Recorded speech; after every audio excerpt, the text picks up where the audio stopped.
masuk ke pertemuan terakhir minggu keempat bulan September dengan mengambil teks dari kitab Wahyu bab 3 ayat 14 sampai dengan 22. Tema minggu keempat yaitu Yesus sahabat bagi mereka yang bertobat. Saya bacakan sebentar, teksnya tidak terlalu panjang. Kitab Wahyu bab 3 ayat 14 sampai dengan 22. Kepada jemaat di Laodikia, dan tuliskanlah kepada malaikat jemaat di Laodikia. Inilah firman dari Amin, saksi yang setia dan benar, permulaan dari ciptaan Allah. Aku tahu segala pekerjaanmu, engkau tidak dingin dan tidak panas. Alangkah baiknya jika engkau dingin atau panas. Jadi, karena engkau suam-suam kuku dan tidak dingin atau panas, aku akan memuntahkan engkau dari mulutku. Karena engkau berkata, aku kaya dan aku telah memperkayakan diriku dan aku tidak kekurangan apa-apa. Dan karena engkau tidak tahu bahwa engkau melarat dan malang, miskin, buta, dan telanjang, maka aku menasihatkan engkau supaya engkau membeli daripadaku emas yang telah dimurnikan dalam api, agar engkau menjadi kaya, dan juga pakaian putih supaya engkau memakainya, agar jangan kelihatan ketelanjanganmu yang memalukan. Dan lagi minyak untuk melumas matamu, supaya engkau dapat melihat. Barang siapa kukasih, ia kutegur dan kuhajar. Sebab itu, relakanlah hatimu dan bertobatlah. Lihat, aku berdiri di muka pintu dan mengetuk. Jikalau ada orang yang mendengar suaraku dan membukakan pintu, aku akan masuk mendapatkannya dan aku akan makan bersama-sama dengan dia dan ia bersama-sama dengan aku. Barang siapa menang, ia akan kududukkan bersama-sama dengan aku di atas tahtaku. Sebagaimana aku pun telah menang dan duduk bersama-sama dengan Bapa-Ku di atas tahtanya. Siapa bertelinga, hendaklah ia mendengarkan apa yang dikatakan Roh kepada jemaat-jemaat. Demikianlah sabda Tuhan, syukur kepada Allah. Baik Bapak Ibu, saudara-saudari, pengantar singkat. Ya. Pandemi COVID-19 telah terjadi dan Tuhan izinkan terjadi. Ya. Ini rumusan saya ya. Jadi pandemi COVID-19 telah terjadi dan Tuhan izinkan terjadi. Hingga kini sudah sekitar 1,5 tahun. Ya. Tuhan izinkan untuk menghajar manusia yang dikasihinya, yang selama ini telah merasa bisa memperkaya diri dan bisa mencukupi segalanya sehingga tidak lagi membutuhkan Tuhan. Mereka hidup tanpa Tuhan. Rumusan ini Bapak Ibu Saudara-saudari jangan dilihat hanya dari skup Indonesia. Ya, pandemi ini adalah bersifat global, seluruh dunia, termasuk negara-negara maju yang mayoritas sudah menjadi ateis. Ya, mereka orang-orang maju, orang-orang kaya bisa mencukupi diri dengan apa yang bisa mereka buat, tapi mereka hidup tanpa Tuhan. Ya, maka saya katakan di sini Tuhan izinkan untuk menghajar manusia yang dikasihinya, yang selama ini merasa bisa memperkaya diri dan mencukupi segalanya tanpa melibatkan Tuhan. Maka yang Tuhan kehendaki adalah pertobatan. Ya, kalau pandemi itu hanya seminggu dan setelah itu selesai, manusia tidak akan bertobat. Kalau sebulan ternyata juga belum bertobat, Setahun ternyata juga manusia belum bertobat. Maka ini sudah ditambah menjadi 1,5 tahun. Dan mungkin bisa menjadi 2 tahun. Dan seterusnya. Kalau manusia diberi waktu dan tidak mau bertobat. Ya, jadi yang Tuhan kehendaki adalah pertobatan, mengakui bahwa diri sendiri sekalipun sudah bersinergi belum bisa mengatasi pandemi COVID-19. Ya, vaksin sudah ada, tetapi obat belum ada. Sudah 1,5 tahun, manusia belum mampu menemukan itu. Ya. Dalam hal ini Tuhan pasti tidak tinggal diam. Dia dengan sabar menunggu pertobatan umatnya, juga yang karena pandemi ini hidup keagamaannya akhirnya menjadi suam-suam kuku atau hangat-hangat tai ayam. Ya. Maka mari kita lihat, ini pengantar ya, kita lihat tentang jemaat di Laodikia yang disebut sebagai jemaat yang suam-suam kuku. Surat kepada jemaat di Laodikia merupakan surat terakhir dari 7 surat yang ditujukan kepada jemaat-jemaat yang berbeda, yaitu jemaat di Efesus, Smyrna, Pergamus, Tiatira, Sardis, Philadelphia, dan terakhir Laodikia. Ya.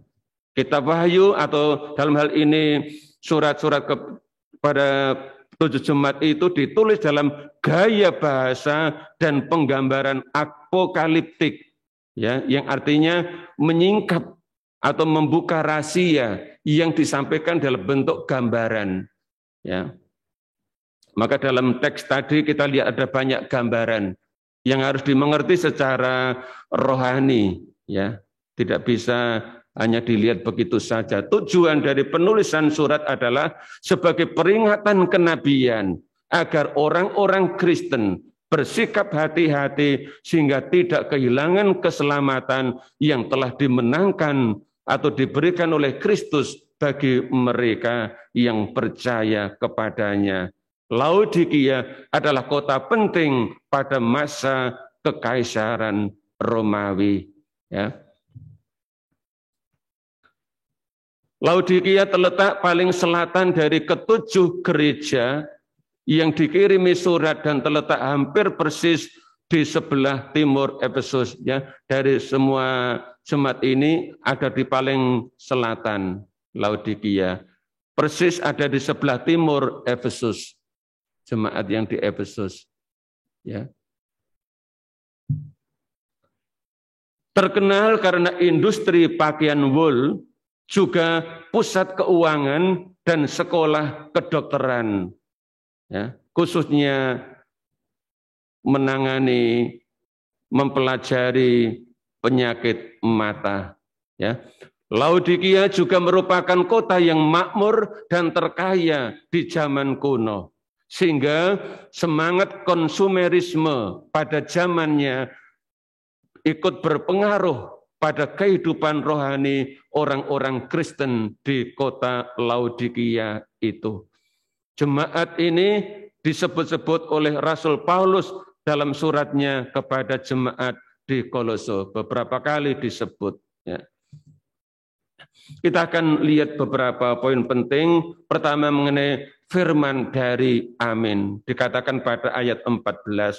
Ya, bahwa Yesus yang berfirman itu disebut Amin, saksi yang setia dan benar, permulaan dari ciptaan Allah. Ya, jadi kata amin dalam bahasa Ibrani berarti kuat, stabil, setia, benar, dan pantas dipercaya. Ya, amin adalah gelar yang digunakan untuk mengakui dan menekankan apa yang benar dan pasti, atau apa yang penting dan pantas dipercaya dari Yesus. Ya. Karena itu kata amin juga selalu digunakan untuk mengakhiri setiap doa. Ya. Doa Katolik selalu diakhiri dengan kata amin. Maka dalam doa pada akhir misa sebelum doa yang terakhir yang dibuat oleh paroki itu tidak ada aminnya. Maka kalau saya yang mendoakan di akhir misa selalu saya tambahkan amin. Ya, karena itu adalah suatu bentuk pengakuan akan kebenaran atau pengakuan iman, ya. Sebagai saksi yang setia dan benar, karena Yesus akan menelanjangi segenap kepalsuan dalam diri manusia, dalam hal ini jemaat di Laodikia nanti akan ditelanjangi. Kita lihat bersama, ya. Juga sebagai permulaan dari ciptaan Allah, Yesus adalah sumber segala ciptaan dan sekaligus berkuasa atas segala ciptaan. Ketika gelar yang dikenakan pada Yesus tersebut hendak memperlihatkan peran dan posisi Yesus dalam menegakkan kebenaran dan keadilan di dunia. Kita lihat mengenai istilah suam-suam kuku dalam konteksnya. Persediaan air di kota Laodikia itu berasal dari daerah utara, dari Hierapolis, ya, berupa sumber mata air panas yang dialirkan dengan pipa-pipa besar sejauh 10 km. Sehingga sampai di kota Laodikia, air itu sudah menjadi suam-suam kuku. Tidak panas, tidak dingin. Ya, anget nyemek-nyemek kan, kurang lebih begitu, ya. Itulah sebabnya mereka disebut suam-suam kuku, tidak dingin atau panas. Ya, maksudnya, ya, dalam hidup rohani mereka jemaat di Laodikia itu ternyata tidak serius, tidak sungguh-sungguh, tidak ada greget, tidak ada semangat, tidak ada gairah, tidak ada disiplin dalam menghayati atau mempraktikkan ajaran iman. Ya. Mereka bersikap masa bodoh dan apatis karena merasa sudah kaya. Mereka bisa mencukupi segalanya dan tidak kekurangan apa-apa. Ya. Itu dampak dari kemajuan, kekayaan. Ya. Mereka merasa sudah kaya dan tidak membutuhkan Allah hingga mereka hidup tanpa Allah. Namun mereka tidak tahu bahwa sejatinya secara rohani mereka melarat dan malang, miskin, buta dan telanjang. Yang dikatakan pada ayat 17. Secara ekonomi, kota Laodikia adalah penghasil pakaian atau wool, industri wool, ya.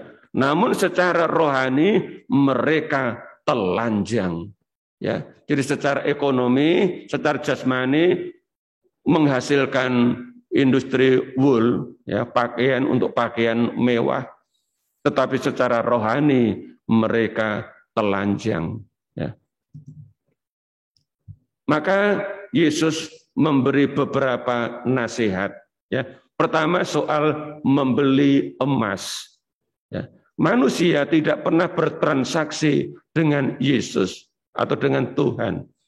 Maka istilah membeli harus dimengerti secara simbolis, secara rohani. Bahwa emas adalah sesuatu yang amat berharga, representasi atau mewakili harta warisan surgawi.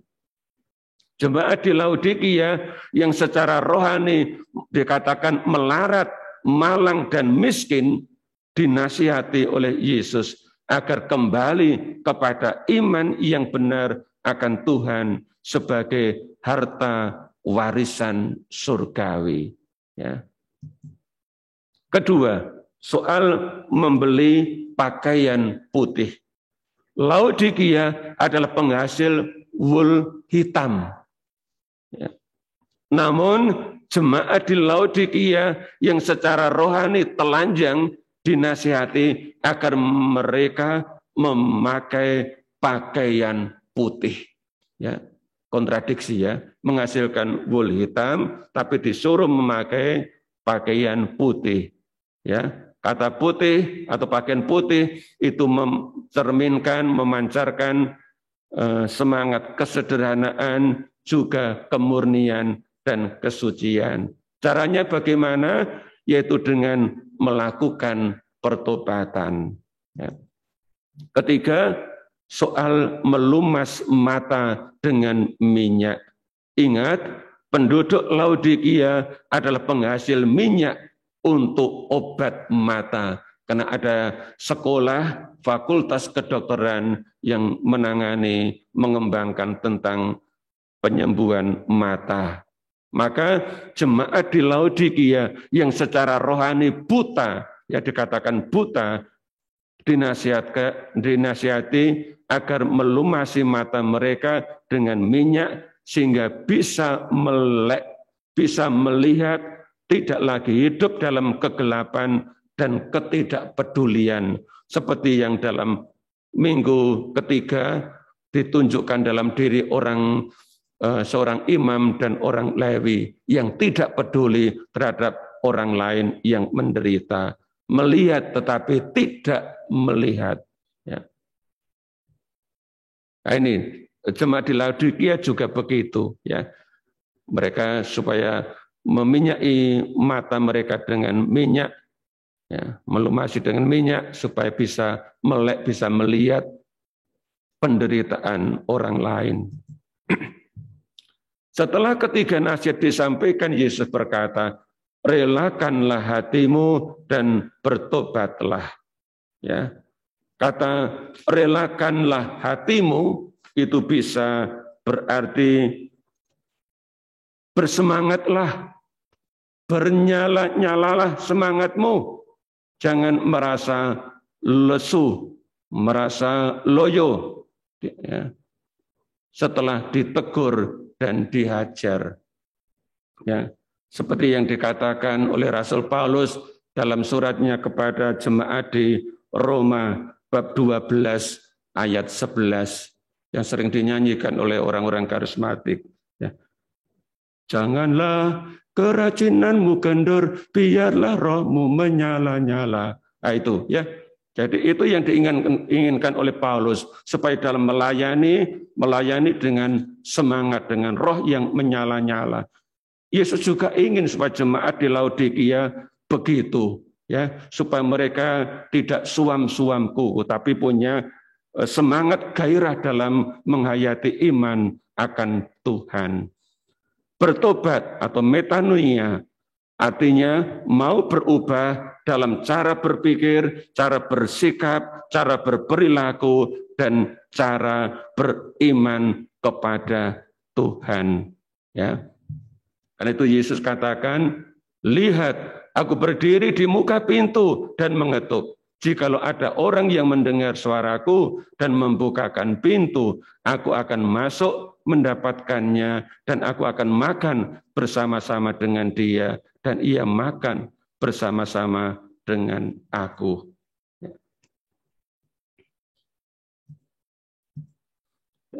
Ayat 20 ini menunjukkan bahwa Yesus yang berinisiatif untuk mendatangi jemaatnya. Tindakan berdiri di muka pintu dan mengetuk, ya, mencerminkan kesabaran Yesus untuk terus-menerus mengajak jemaat membuka hati akan kehadiran Yesus. Ya, maka tepat yang dikatakan oleh Romo Dewanto tadi, ya, supaya kita pertama-tama membuka hati bagi Yesus sebagai sang sahabat. Ya. Yesus datang karena punya maksud menawarkan anugerah keselamatan bagi jemaatnya. Ya. Maka tindakan membuka pintu adalah tanda kesediaan hati untuk menerima kehadiran Yesus dan mengalami makan bersama dengan Dia. Ya.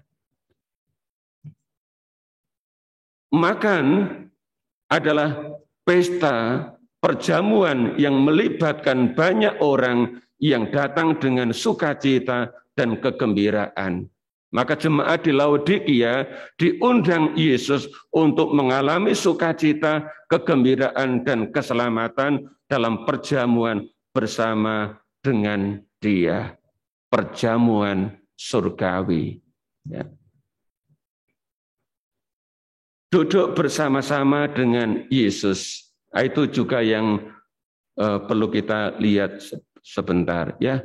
Kepada mereka yang menang atau menjadi pemenang, tidak lagi suam-suam kuku karena telah bertobat, Yesus menjanjikan sebuah ikatan persahabatan yang erat dan janji untuk memerintah bersama. Ya, seperti dikatakan oleh Paulus dalam 2 Timotius bab 2 ayat 12 soal memerintah bersama Yesus. Ya.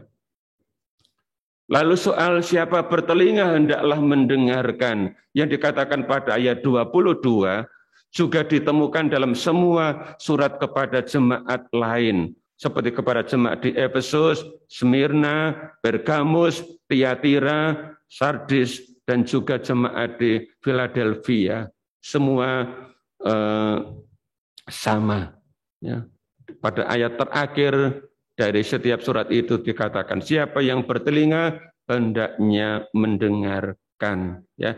Pesan bertelinga dan mendengarkan sebenarnya juga berlaku bagi jemaat-jemaat manapun hingga saat ini, ya, termasuk kita.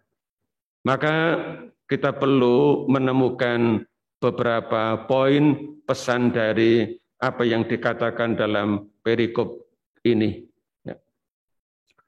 Setiap kemajuan zaman, teknologi, sosial ekonomi selalu memiliki dampak, ya, apa yang disebut dengan hedonisme, konsumerisme, dan materialisme. Ya. Jika tidak hati-hati dan mawas diri, hidup menjadi tidak seimbang, timpang, dan jomplang. Hidup rohani atau hidup beriman dan hidup menggereja akan menjadi suam-suam kuku. Apalagi dalam situasi seperti sekarang ini. Sudah tidak pernah bisa pergi ke gereja, ya, ikut misa pun secara online, itu pun ya kalau sempat atau mau, ya, dan seterusnya. Itu akan berdampak pada banyak orang, menjadi jemaat yang suam-suam kuku. Ya. Pandemi yang belum juga berhenti telah menjadi peringatan bagi kita zaman ini bahwa manusia ternyata tidak bisa mengandalkan dirinya, hartanya, dan segalanya tanpa melibatkan Tuhan. Tuhan sedang menunjukkan kesabarannya kepada kita karena Ia ingin supaya semua orang bertobat. Ini yang tadi saya janjikan, nanti akan saya katakan. Ini tempatnya. Ya. Mengapa sudah 1,5 tahun pandemi belum berakhir? Ya.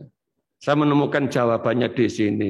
Tuhan sedang menunjukkan kesabarannya kepada kita karena Ia ingin supaya kita semua bertobat. Ya. Itu dikatakan oleh Rasul Petrus dalam suratnya yang kedua.